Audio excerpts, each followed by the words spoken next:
come from like a family of lawyers. My dad's a lawyer, my grandfather was a judge. So medicine wasn't something that was on my radar when I was real young. And it wasn't probably until middle school when I had an accident playing soccer where I broke my ankle and ended up at an emergency department, and there was an orthopedic surgeon who had come in on his off day to help a neighbor and heard about my case and was able to set my ankle right there in the emergency department. And that experience kind of, opened my eyes to what that would be like to care for people and how rewarding that could be. I'm Hicks, and I'm a radiation oncologist.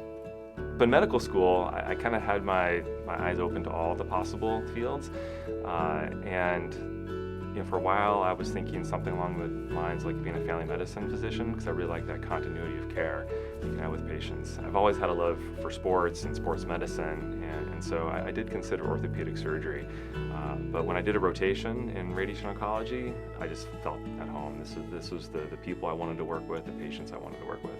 When I meet with a patient for the first time, it's about developing that relationship, right? So there's a lot of listening, because I want to get to know the patient. So it's we're not treating a disease, we're treating a person, and that's really important for building that trust and that bond. We spend lots of time together, kind of reviewing their diagnosis, reviewing the evidence to support radiation, and then coming with a plan together. But you can't come up with a unified plan if you're not listening to your patient, right? So that connection is really important. One of the beauties of radiation oncology is that we do track our patients and follow with them long term, and so that, to me, that's one of the most rewarding parts of that job, is that I get to develop these close bonds and relationships with these patients.